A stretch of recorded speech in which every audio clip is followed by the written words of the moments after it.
जय जय जननी श्री गणेश की, जय जय जननी श्री गणेश की, जय जय जननी श्री गणेश की।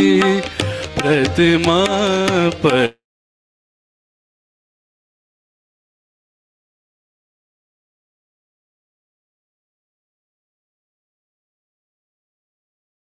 जय जननी श्री गणेश की, जय जय जननी।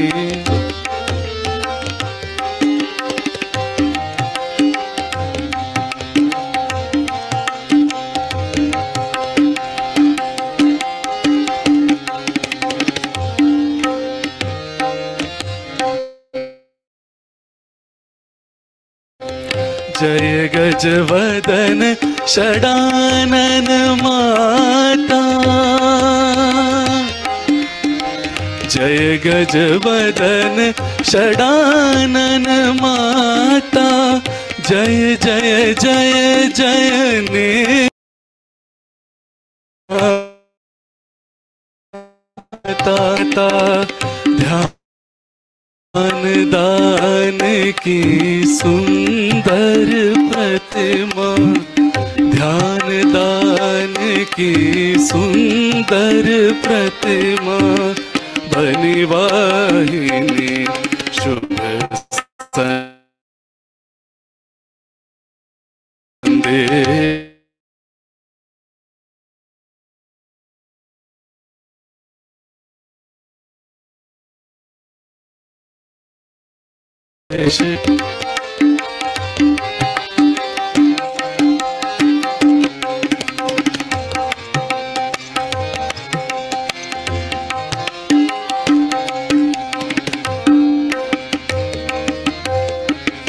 जय आदिशक्ति है मात निर्मला, जय आदिशक्ति है मात निर्मला, जय आदिशक्ति है मात निर्मला, जय जय जय जय भक्त वत्सला, जय जय जय जय भक्त वत्सला।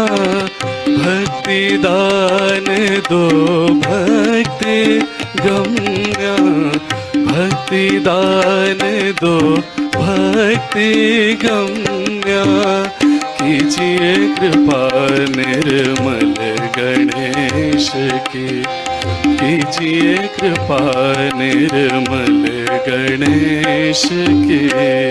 जय जय जननी श्री गणेश की।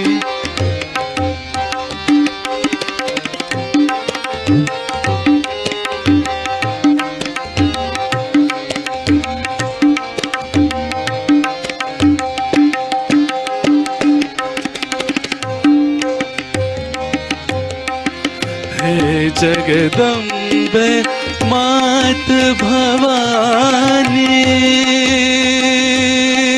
भवानी भवानी,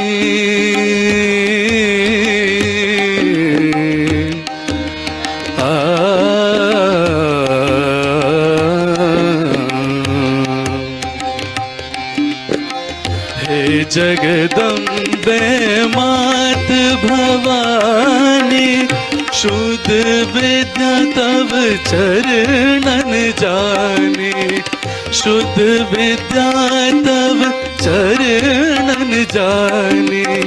मोक्ष दान दे मोक्ष प्रदायिनी, मोक्ष दान दे मोक्ष प्रदायिनी।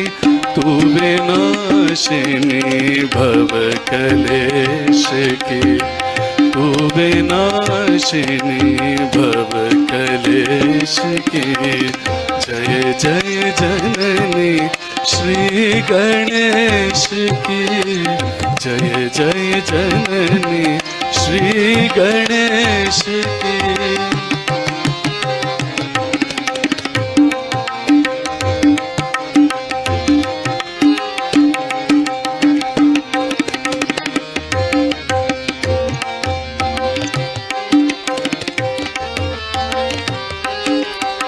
सविनय विनती सुनिए हमारी, आ, आ, आ, आ,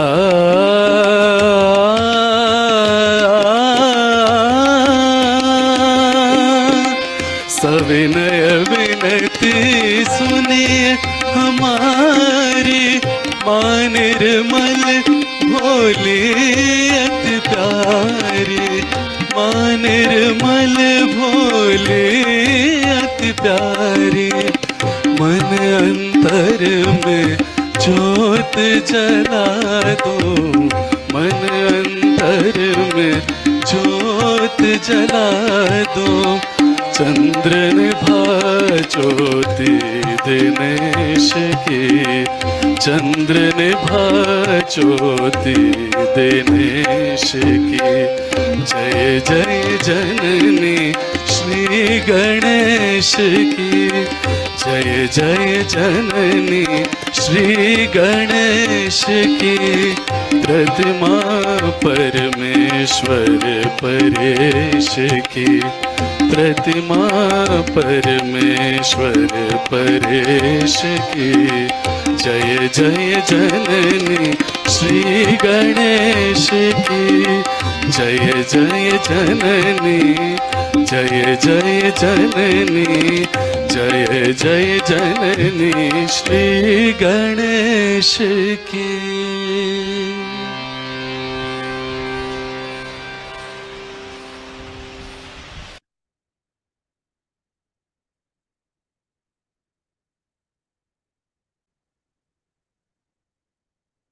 जय श्री माता जी।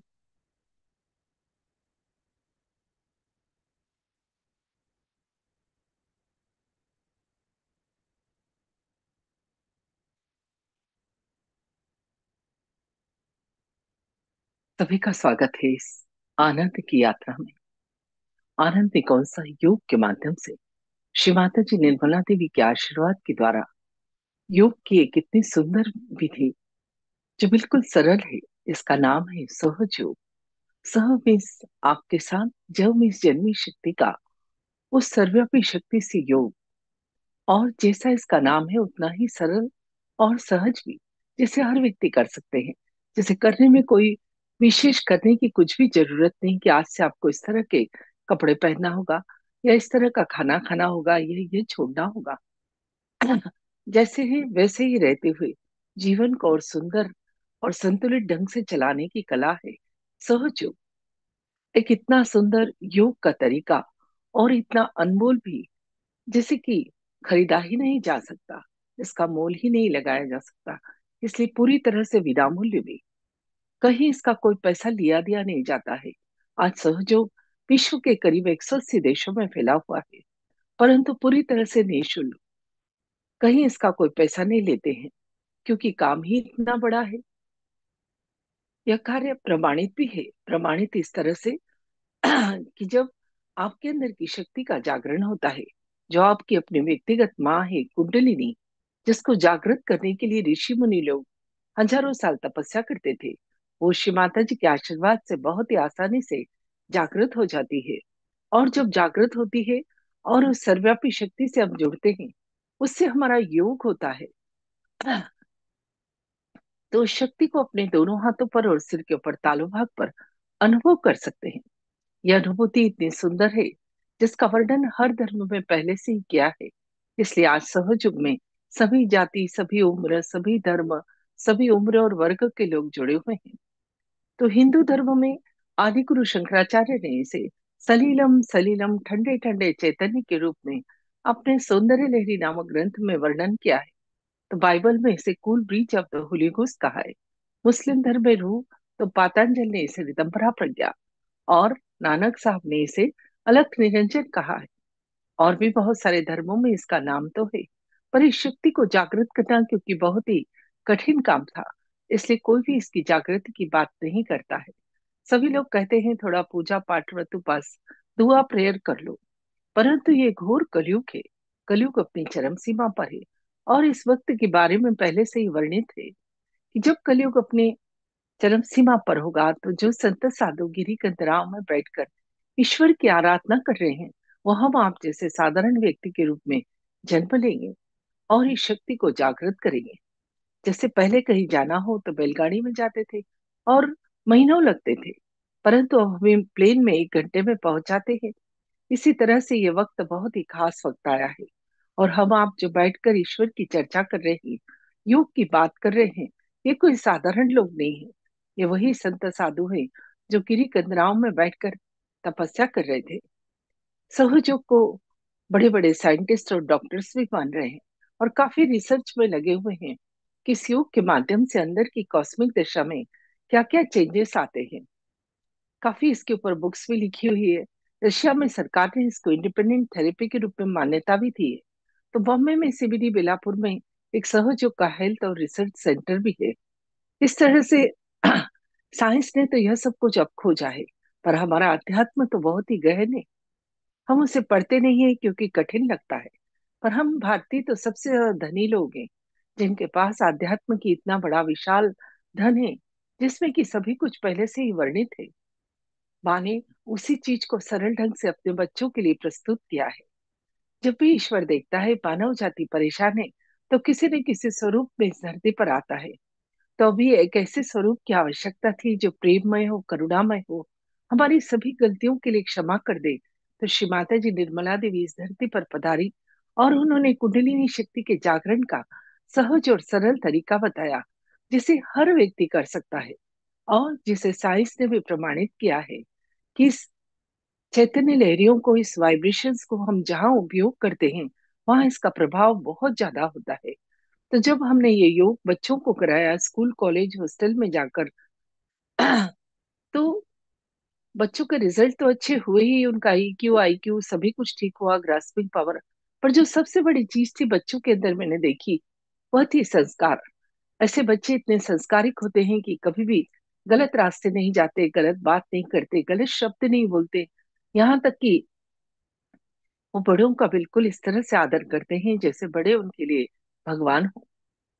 इस तरह से बच्चों के अंदर संस्कार यदि अब आप डाल दें, तो ये विश्व का परिवर्तन तभी संभव हो पाएगा। जो बात हम करते हैं गंदगी की, खराबी की, वो कैसे दूर होगी? इसे एक माध्यम से दूर कर पाएंगे कि हम उन्हें इस युग से जोड़े और उनके अंदर की कुंडलिनी शक्ति को जागृत करें। क्योंकि कुंडलिनी का जागरण एक जीवंत प्रक्रिया है, और एक लिविंग प्रोसेस। जब ये जागृत होती है तो अंदर की सारी बुराइयों को नष्ट कर संस्कार का वेदन कर हमारा योग कराती है। ये कोई ऊपरी बात या दिखावा या आडंबर या अंधविश्वास नहीं है। यह तो एक घटना है जो माँ की कृपा से हमारे अंदर घटित होती है।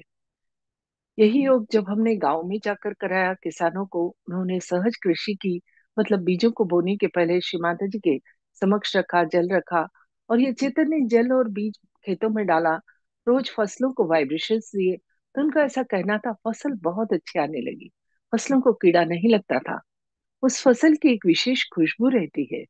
और तो और यहाँ तक किसानों का कहना है कि सालों का कर्जा खत्म हो गया, क्योंकि फसल अच्छी आने लगी।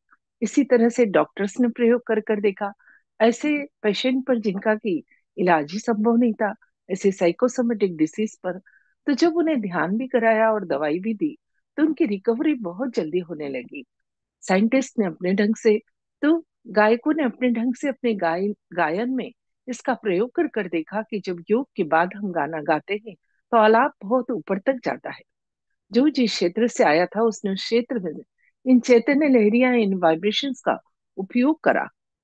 ये वाइब्रेशंस क्या है कि जब कुंडलिनी शक्ति जागृत होती है, हमारा वो सर्वव्यापी शक्ति से योग होता है, तो वो ईश्वर की शक्ति हमारे दोनों हाथों पर और सिर के ऊपर तालु भाग पर ठंडी या गर्म हवा के रूप में महसूस होने लगती है। ये ठंडी या गर्म हवा कोई जादू टोना, कोई सम्मोहन या अंधविश्वास नहीं। इसका वर्णन हर धर्म में पहले से किया है। तो हिंदू धर्म में आदि गुरु शंकराचार्य ने इसे सलीलम सलीलम, ठंडे ठंडे चैतन्य के रूप में अपने सौंदर्य लहरी नामक ग्रंथ में वर्णित किया है। बाइबल में इसे cool breach of the Holi ghost कहा है, तो मुस्लिम धर्म में रूह पातंजल ने इसे वितंबरा प्रज्ञा, तो नानक साहब ने इसे अलख निरंजन कहा है। और भी बहुत सारे धर्मों में इसके अलग अलग नाम हैं, परंतु इस शक्ति को जागृत करना कठिन था, इसलिए सभी लोग कहते थे थोड़ा व्रत उपवास पूजा दुआ प्रेयर यही सब कर लो। पर ये वक्त आ गया है, बहुत ही खास वक्त, जब हम इस शक्ति को जागृत कर जीवन को बहुत सुंदर ढंग से चला सके। आजकल जिससे बात करो वो यही बात करता है, डिप्रेशन, फ्रस्ट्रेशन, स्ट्रेस, तनाव, यह सब आता कहाँ से है और क्यों आता है। आज इस विषय पर ही थोड़ी विस्तार से चर्चा करेंगे और उसके बाद शक्ति का जागरण करेंगे। तो ये डिप्रेशन आता क्यों है, कैसे आता है, थोड़ा सा इस विषय पर हम जानते हैं कि जब बच्चा माँ के गर्भ में 3 माह का होता है, तो वो ईश्वर की शक्ति तालुभाग से प्रवेश करती है और शरीर में 3 नाड़ी और 7 चक्र बनाती है। बची हुई शक्ति जहाँ रीढ़ की हड्डी खत्म होती है, वहां एक पवित्र अस्थि होती है जिसे सैक्रम बोन कहते हैं। यहाँ पर वो ईश्वर की शक्ति 3.5 कुंडल बनाकर बैठ जाती है।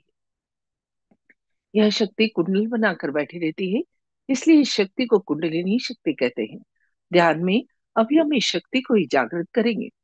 जब यह माँ जागृत होती है तो 3 नाड़ी और 7 चक्र से बने हमारे इस अंदर के शरीर को संतुलित कर देती है। अब असंतुलन क्या होता है, थोड़ी सी इस विषय पे चर्चा करते हैं। इस कुंडलिनी शक्ति को प्योर एनर्जी भी कहते हैं। ये कुंडलिनी शक्ति इस पवित्र अस्थि के अंदर विराजमान रहती है और इसके अंदर हजारों रेशे होते हैं। उसमें से जब हम ध्यान करते हैं, शक्ति का जागरण करते हैं, तो कुछ रेशे ही सहस्त्रार का वेदन कर हमारा योग कराते हैं। पर जैसे जैसे हमारी ध्यान की गहन अवस्था बढ़ती है, तो ज्यादा रेशे ऊपर उठते हैं और हमारा योग पक्का हो जाता है और ज्यादा वो ईश्वर की एनर्जी हमारे अंदर आती है। जितनी ज्यादा एनर्जी आती है उतना ही ये अंदर का सटल सिस्टम या सूक्ष्म शरीर शुद्ध होता है। और ये जितना शुद्ध रहता है, तभी हमारी बीमारियां, टेंशन, प्रॉब्लम, आर्थिक, सामाजिक, भौतिक समस्याओं का भी धीरे धीरे निदान होता जाता है। क्योंकि हमारे आसपास एक ओरा बनता है चैतन्य का, वाइब्रेशंस का। पूरा हमेशा हमें प्रोटेक्ट करता है। कोई भी नेगेटिव एनर्जी हमारे अंदर नहीं घुस पाती है और सदैव हमारी रक्षा रहती है, रक्षा की जाती है। सारे देवी देवता हमारे अंदर बैठे जागृत हो जाते हैं इस कुंडलिनी शक्ति के जागरण के बाद, और वो सदैव हमारी रक्षा करते हैं। हमारे शरीर के अंदर शरीर 3 नाड़ी और 7 चक्रों से चलता है।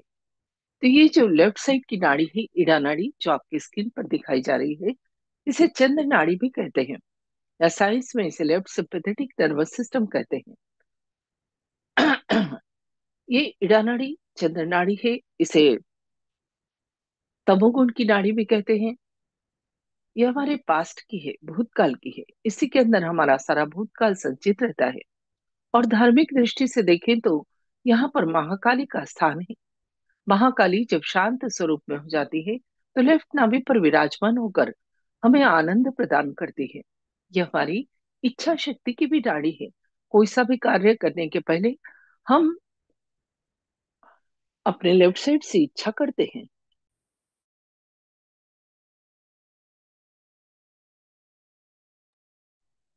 और फिर राइट साइड से उस इच्छा को क्रियान्वित करते हैं।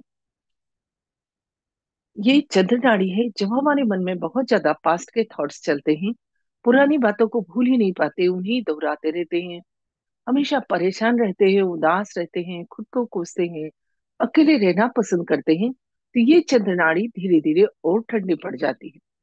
और जब ये ठंडक हमारे अंदर आती है, तो low blood pressure, depression, paralysis, arthritis, migraine, या कुछ लोग आत्महत्या कर लेते हैं, इस तरह की प्रॉब्लम होती है।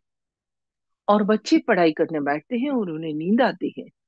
इस तरह से इस नाड़ी को शुद्ध करने के लिए हम, क्योंकि यह चंद्र नाड़ी है, अग्नि तत्व का प्रयोग करते हैं। क्योंकि सहज योग पूरा 5 तत्वों पर ही आधारित है और इन्हीं की मदद से हम अपने शरीर को संतुलित करते हैं। तो इसके लिए हम कैंडलिंग करते हैं। एक कैंडल जलाकर लेफ्ट साइड में घुटने के पास रखते हैं और अपना लेफ्ट हैंड उस जलती हुई कैंडल पर रखते हैं, राइट हैंड धरती मां पर। ऐसा नहीं है कि आप हाथ जला लें। खाली उसकी गर्मी लेना है आपको। और गर्मी कब तक लेना है? जब तक कि जो लेफ्ट हैंड पर हथेली पर झंझनाहट या गर्माहट हो रही है वो दूर हो जाए। धीरे धीरे ठंडा फील होने लगेगा। ये एक बहुत बड़ा साइंस है। आश्चर्य की बात है कि कैसे ये घटना माँ के आशीर्वाद से घटित होती है और शरीर में संतुलन स्थापित होता है इन पंचतत्वों की मदद से। इस तरह से हम इस लेफ्ट नाड़ी को ठीक कर सकते हैं और अपनी प्रॉब्लम से भी छुटकारा पा सकते हैं। अब दूसरी नाड़ी है पिंगला नाड़ी, जिसे कि सूर्य नाड़ी भी कहते हैं, रजोगुण की नाड़ी, या इसे साइंस में राइट सिंपैथेटिक नर्वस सिस्टम कहते हैं। जब मन में बहुत ज्यादा फ्यूचर की प्लानिंग चलती है, हमेशा भविष्य के बारे में सोचते रहते हैं, चिंता करते रहते हैं, मेरा क्या होगा, मेरे घर परिवार, मेरी नौकरी, मेरे बच्चे, इस जो, या बच्चे पढ़ाई करने बैठते हैं तो हवाई पुल बनाते रहते हैं, ये करना है, वो करना है, ये बनना है, वो बनना है। जब आपके अंदर ये विचार अति में चले जाते हैं, ये पिंगला नाड़ी और गर्म हो जाती है, क्योंकि सूर्य नाड़ी, और यह सूर्य नाड़ी राइट स्वादिष्ठान से शुरू होकर मस्तिष्क में जाकर लेफ्ट में चली जाती है। और लेफ्ट नाड़ी, इड़ा नाड़ी, मूलाधार चक्र से शुरू होकर मस्तिष्क में जाकर राइट में चली जाती है। और यह ईगो और सुपर ईगो के यहाँ पर दो बैलेंस बन जाते हैं जो कुंडलिनी शक्ति के मार्गों को अवरुद्ध करते हैं। इसीलिए अभी तक सभी लोग आज्ञा चक्र पर ही ध्यान की बात करते आए। इससे ऊपर उठने की कोई बात ही नहीं करता आया, क्योंकि इससे ऊपर उठना एक बहुत ही कठिन कार्य था। ये राइट नाड़ी सूर्य नाड़ी है, जब बहुत गर्म हो जाती है तभी high blood pressure, heart attack, asthma, paralysis, diabetes, इस तरह की प्रॉब्लम होती है। और बच्चे पढ़ाई करने बैठते हैं तो मन ही नहीं लगता, माइंड बहुत डिस्ट्रैक्ट रहता है, विचलित रहता है, अपने कार्य पर वो फोकस ही नहीं कर पाते हैं। तो इस पिघला नाड़ी, क्योंकि सूर्य नाड़ी है, इसे ठंडा करते हैं, क्योंकि ज्यादा गर्म होने पर ही इस तरह की प्रॉब्लम होती है। इसे ठंडा करने के लिए लीवर के ऊपर आप बर्फ रख सकते हैं, एक थैली में बांधकर, या बर्फ की ट्रे जो बाजार में आती हैं उन्हें फ्रीजर में रखकर उसे अपने लीवर के ऊपर बांध सकते हैं। दूसरा एक फुट सूप की प्रक्रिया है, नमक के पानी में पाँव रखना। उससे आपके चक्रों नाड़ियों के आधे से ज्यादा दोष वो नमक का पानी अपने अंदर शोषित कर लेता है। इस तरह से ये यहाँ पर महासरस्वती का स्थान है। उनका मंत्र और प्रार्थना बोलकर भी हम इस नाड़ी को ठीक कर सकते हैं। धीरे धीरे आप जैसे जैसे सहयोग में आएंगे, सभी कुछ सीखते चले जाएंगे। ये जो मैं बता रही हूँ, ये कैंडलिंग करना, फुटसुक करना, बंधन लेना, वाइब्रेशंस देना किसी को, ये जो चैतन्य बहता है ये हम किसी को दे भी सकते हैं, ये ब्लेसिंग को। और ये बहुत सटीक इसके रिजल्ट आते हैं। ये सब के वीडियो बनाकर हमने हमारे यूट्यूब चैनल पर डाल रखे हैं। आप चैनल सब्सक्राइब कर लेंगे तो सभी कुछ आपको देखने को मिल जाएगा।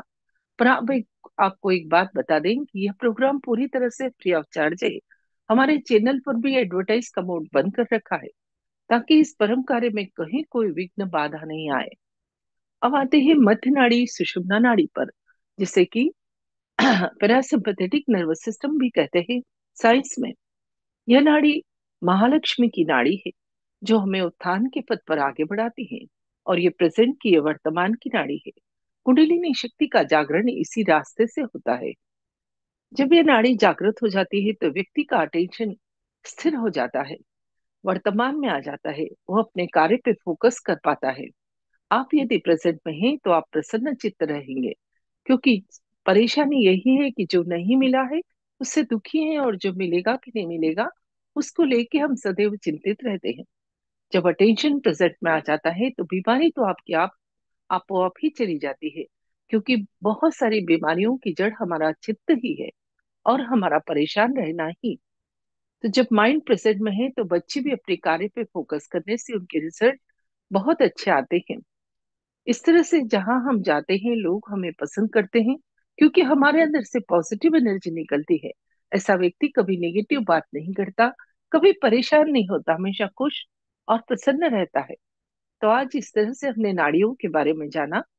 अब कल हम मूलाधार चक्र पर विस्तार से बात करेंगे। कोशिश करते हैं हम एक चीज पर विस्तार से बात करने की, और बाकी सभी पर शॉर्ट में। तो अभी बाकी सभी चक्रों पर शॉर्ट में बात करके हम कुंडलिनी शक्ति का जागरण करेंगे। ये चक्र क्या है? असली में नाड़ियों के गुच्छे हैं जो शरीर के अलग अलग ऑर्गन्स को कंट्रोल करते हैं। हर चक्र की एक क्वालिटी है। जब यह कुंडलिनी शक्ति जागृत होती है तो इन चक्रों की क्वालिटी हमारे अंदर डेवलप होती है। इसलिए कहा जाता है कि सहयोग करने से आपकी पर्सनैलिटी बहुत सुंदर तैयार होती है। साथ ही इन चक्रों पर विराजमान देवताओं के आशीर्वाद भी हमें प्राप्त होते हैं। आज जो हम एक सेल अमीबा से इंसान बने, एक एक अवतार जो इस धरती पर आया, हमारी मदद के लिए आया, पर हमने क्या करा, झगड़ा मचा लिया। मैं इस गुरु को, मैं इस भगवान को मानने वाला। वो तो एक ही पेड़ पर लगे हुए अलग अलग फूल थे जो सबने तोड़ लिए और कहने लगे ये मेरा और ये मेरा। तो ये चक्र असली में नाड़ियों के गुच्छे हैं। जितनी भी नर्व्स ये नाड़ियां हैं, हाथ पर और पांव पर आकर खत्म होती है। सहयोग का एक बहुत बड़ा आविष्कार है कि हम खुद को जानना, खुद को पहचानना। यही नहीं, हम किसी और के चक्रों नाड़ियों के बारे में भी अपने हाथों पर जान सकते हैं, चाहे वो कहीं भी बैठा हो। जानना कैसे? कि जब यह कुंडलिनी मां जागृत होती है तो इन चक्रों पर, नाड़ियों पर कार्य करती है। यदि दोष है तो उस स्थान पर रुककर कार्य करती है। तो जो चक्र का नर्व्स का एंड पॉइंट हाथ और पांव पर है, वहां पर अनप्लेजेंट फीलिंग मतलब झंझनाहट या गर्माहट होती है। और जब चक्र शुद्ध हो जाता है तो ठंडा चैतन्य उस स्थान से बहने लगता है। तो मूलाधार चक्र पर श्री गणेश हैं, जिनके जागृत होने पर हमारे अंदर उनके गुण, बुद्धि, विवेक, पवित्रता, बोधिता और मंगलमयता आती है। हाथ और हथेली जहाँ मिलते हैं, इस चक्र को महसूस कर सकते हैं। यह चक्र यौन संबंधी और मलमूत्र विसर्जन संबंधी ऑर्गन्स को कंट्रोल करता है। तो उनसे रिलेटेड कोई बीमारी जैसे प्रोस्टेट का, पाइल्स का प्रॉब्लम, वह भी ठीक होता है। साथ ही व्यक्ति के अंदर विवेक जागृत होने से, विजडम जागृत होने से उसे समझ में आता है कि कौन सा काम किस ढंग से किया जाए, और कोई बुरी आदत है उससे भी छुटकारा मिलता है। सेकंड नंबर पर स्वादिष्ठान चक्र, जिसे दोनों हाथ के अंगूठे पर जान सकते हैं। श्री ब्रह्मदेव सरस्वती इसे संभालते हैं। और लीवर, किडनी, पेंक्रियास में कोई प्रॉब्लम है, वह तो दूर होती है। साथ ही इस चक्र की क्वालिटी जैसे उन्होंने इस दुनिया की रचना की, वही रचनात्मकता, कलात्मकता हमारे अंदर आती है। तो जब बच्चों को आप मेडिटेशन कराते हैं तो बच्चों की ड्राइंग, पेंटिंग, गाना गाना, हर काम में सुंदरता आती है। थर्ड नंबर पर नाभि चक्र, जिसे दोनों हाथ की सबसे बड़ी उंगली पर जान सकते हैं, जो संतोष और समाधान का है। इस चक्र के जागृत होने पर समाधान आने से व्यक्ति जीवन का पूरा मजा लेता है। लक्ष्मी की कृपा और पैसों में बरकत होती है। पैसों का वह सुख उठाता है। साथ ही पेट संबंधी कोई समस्या है वह भी दूर होती है। उसके बाद आता है भवसागर, गुरुओं का स्थान, जो ग्रीन कलर का गोला दिख रहे हैं। दोनों हाथ की हथेली के बाहरी हिस्से में आप इसे अनुभव कर सकते हैं, जो गुरुओं का स्थान है। जब यह गुरु तत्व जागृत होता है तो आप अपनी बात किसी को भी बहुत अच्छे से समझा सकते हैं। इसीलिए बच्चे यदि मेडिटेशन करते हैं तो ग्रुप डिस्कशन, इंटरव्यू, वाइवा, भाषण प्रतियोगिता, हर जगह अपनी बात को कॉन्फिडेंस से व्यक्त करके आते हैं। उसके बाद हृदय चक्र, जिसे दोनों हाथ की छोटी उंगली पर जान सकते हैं, जो माँ जगदम्बा का है। और उनके जागृत होने पर हमें पूर्ण सुरक्षा प्राप्त होती है। कभी एक्सीडेंट भी होता है तो सुरक्षित रहते हैं। कोई जादू टोना नहीं कर सकता, कोई बुरी निगाह नहीं डाल सकता। यहाँ तक कि जिन महिलाओं को ब्रेस्ट कैंसर की प्रॉब्लम है, या जो बच्चे बहुत डरते हैं, बीमार होते हैं, यदि उन्हें मेडिटेशन कराया जाए तो इस प्रॉब्लम से छुटकारा मिलेगा। क्योंकि रोगों से लड़ने की एंटीबॉडीज यहीं से तैयार होकर इस पूरे शरीर में 12 साल तक जाती है। तो हमारी रोग प्रतिरोधक क्षमता भी बढ़ती है। इसके बाद विशुद्धि चक्र, जो गले में है और अंगूठे के पास वाली उंगली पर आप इसे फील कर सकते हैं। श्री राधा कृष्ण इसे संभालते हैं। और उनके जागृत होने पर उनकी क्वालिटी, वाणी में मधुरता, व्यक्तित्व में आकर्षण, साक्षी भाव, डिवाइन डिप्लोमेसी, ये सारी क्वालिटी हमारे अंदर धीरे धीरे डेवलप होती है। साथ ही नाक, कान, गले से संबंधित कोई बीमारी जैसे स्पॉन्डिलाइटिस, थायराइड, इसमें भी सुधार आता है। इसके बाद आज्ञा चक्र, जिसे छोटी उंगली के पास वाली उंगली पर फील कर सकते हैं, यही स्वर्ग का द्वार है। और यहाँ से ऊपर उठना बहुत कठिन है। देखिए, तीनों नाड़ी यहीं पर आकर मिलती हैं। पर माँ के आशीर्वाद से जब इस चक्र की क्वालिटी, क्षमा की शक्ति हमें मिलती है, तो यह चक्र खुल जाता है। और कुंडलिनी माँ इस आज्ञा चक्र से ऊपर उठकर सहस्त्रार चक्र, जो सिर के ऊपर तालु भाग पर और दोनों हाथ की हथेलियों के मध्य है, ये खुल जाता है। यहाँ पर जो ब्रह्मानंद है लिम्बिक एरिया में, उसके खुलने से यह कुंडलिनी माँ सहस्त्रार का भेदन कर उस चारों तरफ फैली हुई परमात्मा की शक्ति से हमारा योग करा देती है। और जब योग घटित हो जाता है तो शक्ति को दोनों हाथों पर और सिर के ऊपर तालु भाग पर ठंडी या गर्म हवा के रूप में हम महसूस कर पाते हैं, जो अभी इसी वक्त आप अनुभव करेंगे। तो कैसे करना है, आंख खोलकर सीख लें, फिर आंख बंद करके करेंगे। ध्यान शुरू करने के पहले एक दिया जरूर जलाएं, क्योंकि सहज पांच तत्वों पर ही आधारित है। जैसे एक मिट्टी का खिलौना टूट गया तो आप मिट्टी लगाकर जोड़ सकते हैं, उसी तरह से ये शरीर जो पांच तत्वों से बना है, जल आकाश अग्नि पृथ्वी और वायु, उन्हीं पांच तत्वों से इसे शुद्ध करके हम ध्यान में जा सकते हैं। कैसे करना है पहले सीख लीजिए। दोनों हाथों को खोलकर रखें घुटने पर।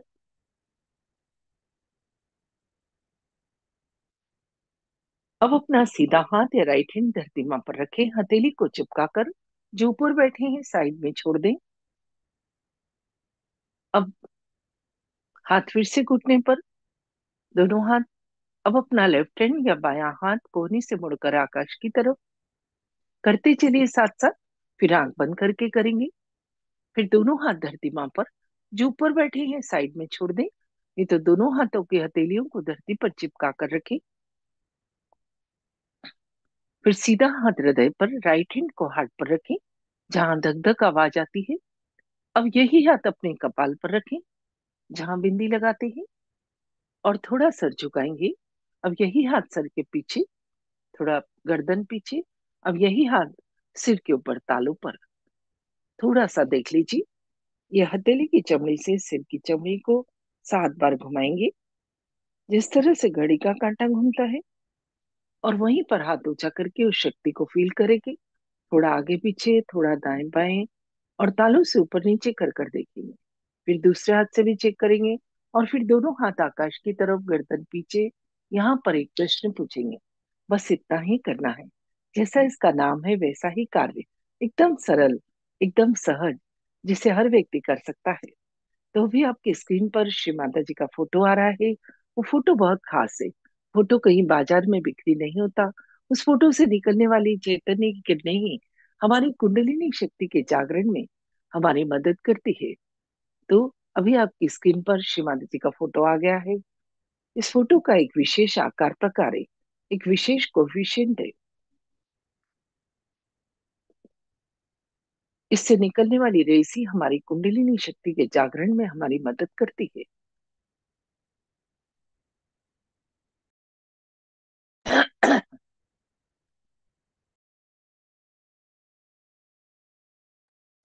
दोनों हाथ थोड़े से हृदय तक ले आए, खोल कर रखी श्री माता जी की फोटो की तरफ। जैसे आप फोटो से कुछ ले रहे हैं, पूरे भाव और श्रद्धा के साथ बैठे, पूरी इच्छा के साथ। क्योंकि जो कुंडलिनी शक्ति है वो आपकी अपनी व्यक्तिगत माँ है, जो रीढ़ की हड्डी के नीचे त्रिकोणाकार अस्थि में विराजमान है। उसे सब पता है कि आप क्या चाहते हैं। यदि मन में कोई शंका है, संदेह है, तो माँ का जागरण नहीं होगा। तो पूर्ण इच्छा के साथ बैठे और हृदय से मांगे, शिव माता जी, कृपा करके मुझे योग प्रदान करो, मुझे आत्म साक्षात्कार दो।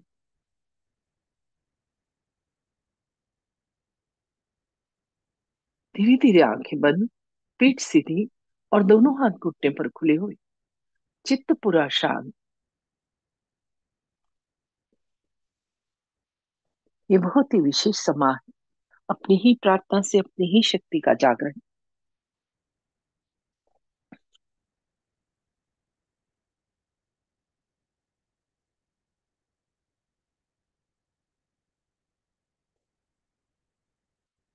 पूरा चित्त अपने अंदर, पूर्ण शांत।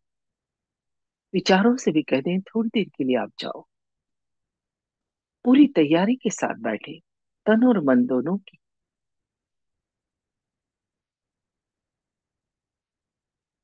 अब अपना सीधा हाथ, राइट हैंड धीरे धीरे धरती मां पर रखें, हथेली को चिपका कर, और पूर्ण हृदय से प्रार्थना श्री माता जी से, यहाँ अंदर बैठी कुंडलिनी माँ से। माँ, कृपा करके मेरी इड़ा नाड़ी को शुद्ध कर दीजिए। इड़ा नाड़ी का स्थान रीढ़ की हड्डी के थोड़ा सा बाईं तरफ, लेफ्ट साइड में।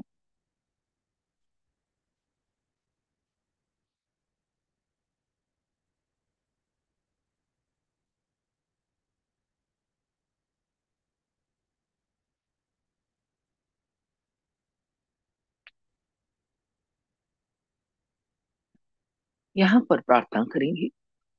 माँ कृपा करके मेरी इड़ा नाड़ी के सभी दोष, विकार,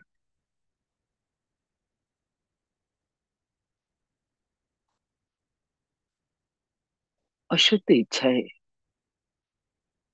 आलस्य, इन सभी को आप सीधे हाथ के द्वारा धरती माँ में समा दो।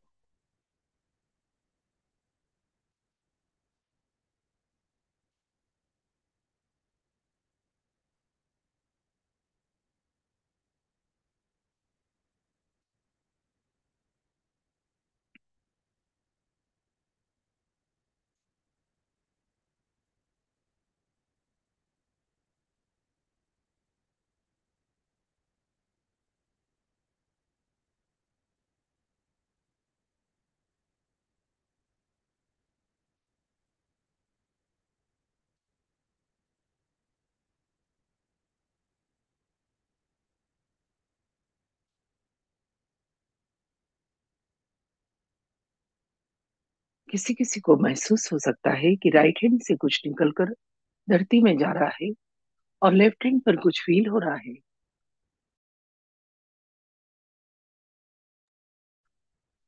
सीधा हाथ उठाकर धीरे धीरे घुटने पर खुला हुआ, अब उल्टा हाथ या लेफ्ट हैंड कोहनी से मुड़कर आकाश की तरफ। पिंगला नाड़ी के शुद्धिकरण की प्रार्थना। उसका स्थान रीढ़ की हड्डी की थोड़ा सा दाईं तरफ, राइट साइड में। हृदय से प्रार्थना करेंगे, माँ इस नाड़ी के सभी दोष, विकार, भविष्य की चिंताएं, अतिरिक्त गर्मी, कृपा करके लेफ्ट हैंड के द्वारा आकाश तत्व में समा दो।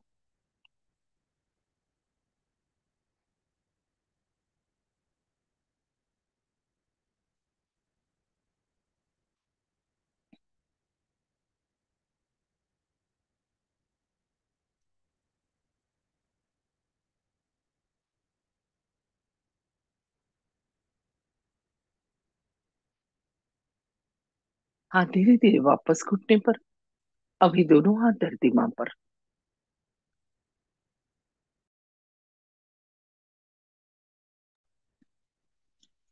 धरती माँ को प्रणाम और प्रार्थना।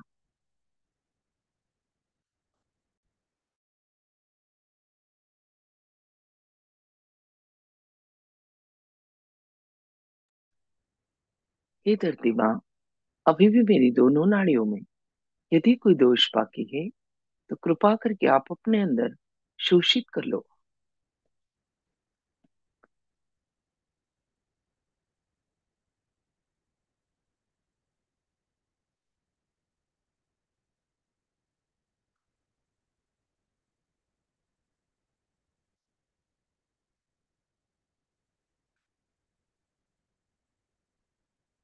चित्त को मध्य नाड़ी, सुषुम्ना नाड़ी पर लाएं।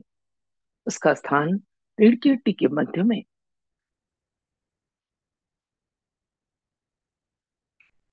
दोनों हाथ घुटने पर खुले हुए।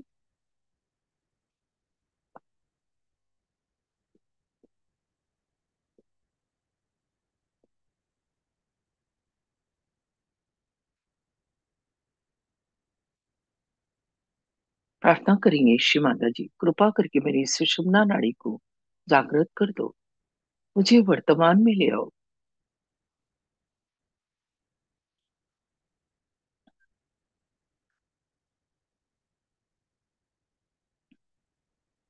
अब अपना सीधा हाथ या राइट हैंड अपने हृदय पर, आत्मा के स्थान पर थोड़ा दबाओ और चित्त पूरा हाथ के नीचे।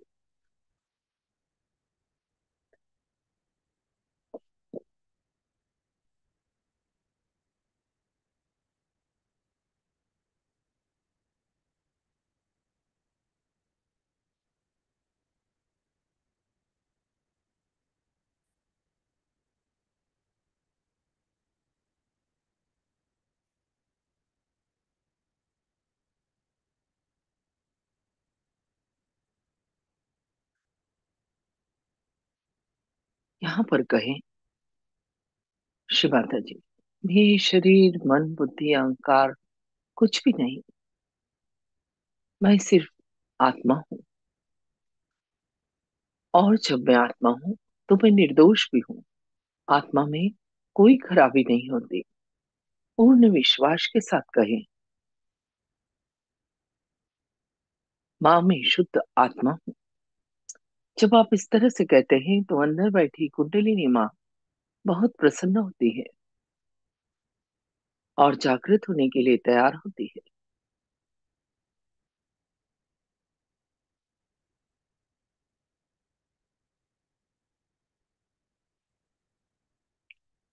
अब इसी हाथ को अपने कपाल पर जहां बिंदी लगाते हैं, थोड़ा दबाव और थोड़ा सर झुकाएं। यहाँ पर कहें, माँ, आज मैंने सबको क्षमा किया और अपने आप को भी क्षमा किया। किसी व्यक्ति का नाम न लें, एक साथ सबको क्षमा करें और खुद को भी क्षमा करें।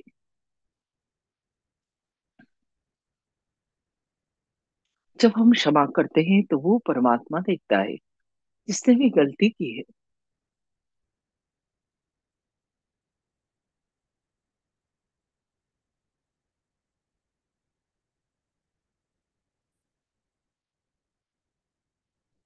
अब इसी हाथ को सर के पीछे रखें और गर्दन थोड़ी सी पीछे झुकाएं। यहाँ पर कहें, माँ, जाने अनजाने में उस ईश्वर की शान के खिलाफ यदि मुझसे कोई कार्य हुआ है तो क्षमा करो। परमात्मा क्षमा का सागर है, दया का सागर है। हमारी सभी गलतियों के लिए क्षमा करता है। अब इसी हाथ को उठाकर हथेली को तान कर सिर के ऊपर तालू पर रखें। उंगलियों को फैला दें और हथेली की चमड़ी से सिर की चमड़ी को 7 बार, जिस तरह से घड़ी का काटा घूमता है, घुमाएं। और यहाँ पर प्रार्थना करें पूर्ण हृदय से, श्री माता जी, कृपा करके मुझे आत्म साक्षात्कार दो, सेल्फ रियलाइजेशन दो। उस सर्वव्यापी शक्ति से जो ये सारा संसार चलाती है, मेरा योग करा दो। उस शक्ति की अनुभूति दो। हाथ घुमाना बंद। धीरे धीरे हाथ वापस घुटने पर खुला हुआ। थोड़ी देर ध्यान करें। दोनों हाथ घुटने पर खुले होंगे, आंखें बंद, पीठ सीधी और पूरा चित्त या अटेंशन सिर के ऊपर तालू पर।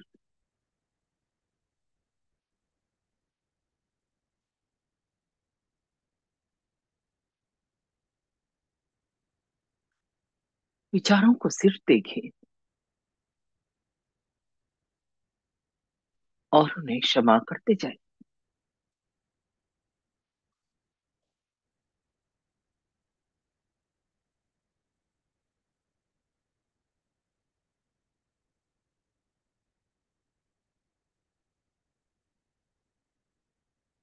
धीरे धीरे तो विचारों में अंतर बढ़ जाएगा और वो अंतर के क्षण में ही योग घटित होगा।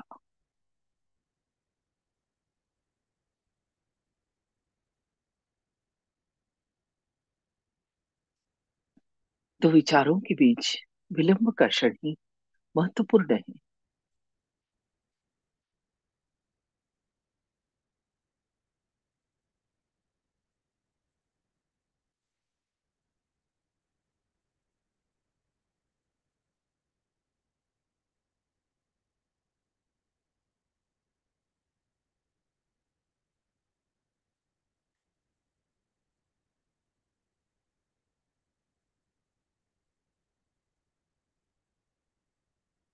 आंखें बंद ही रखें और अपना अटेंशन दोनों हाथ की हथेली और उंगलियों के टिप्स पर लाएं।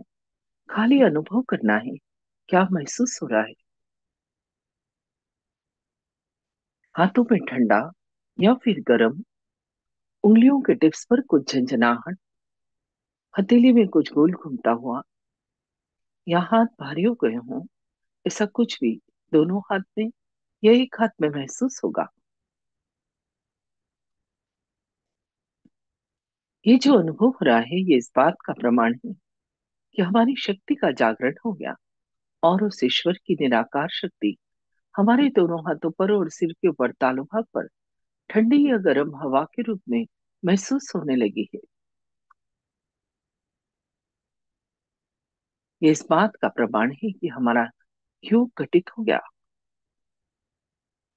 और अधिक जानने के लिए सीधे हाथ को उठाकर राइट हैंड को सिर के ऊपर तालू पर लाएं।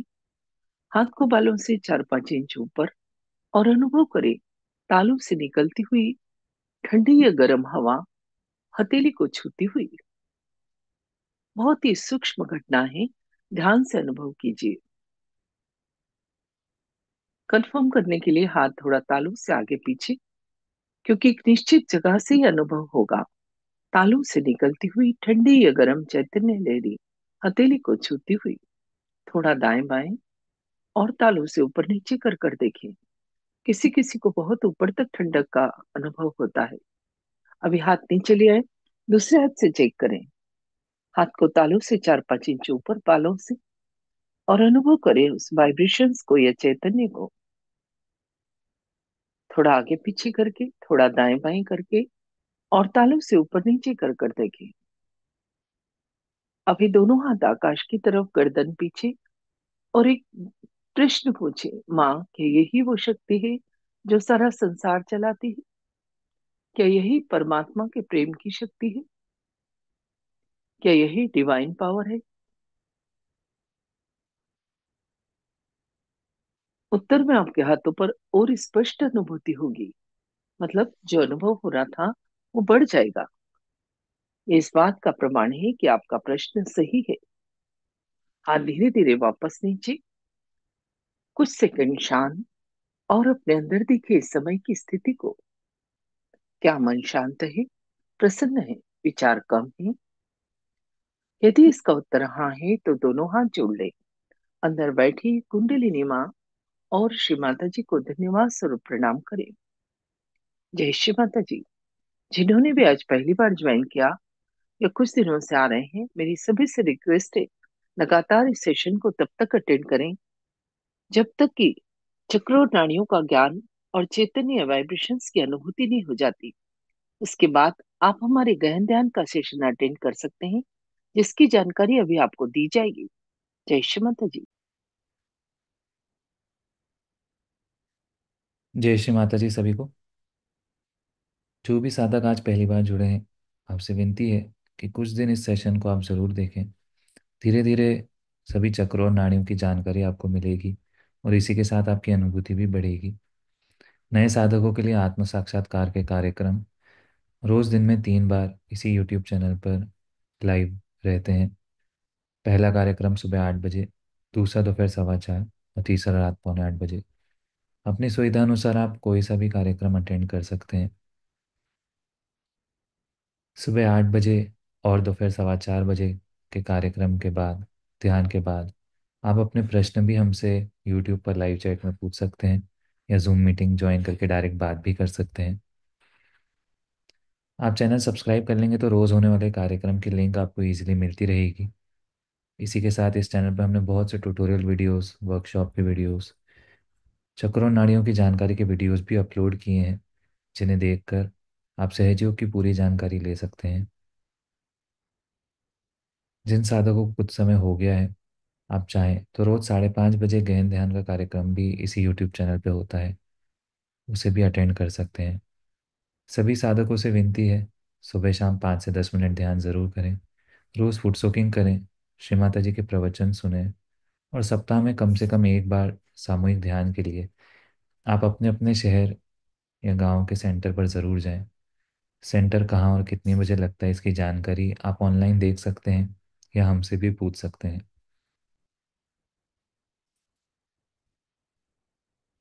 नए साधकों के लिए हम एक बार और बताना चाहेंगे कि आपकी कोई भी प्रश्न है तो सुबह 8 बजे या दोपहर 4:15 बजे के कार्यक्रम में ध्यान के बाद आप अपने प्रश्न हमसे लाइव पूछ सकते हैं। सभी को जय श्री माता जी। आज का कार्यक्रम अब हम यहीं समाप्त करते हैं। आज के ध्यान और आनंद के लिए श्री माता जी को कोटि कोटि धन्यवाद, कोटि कोटि प्रणाम। जय श्री माता जी।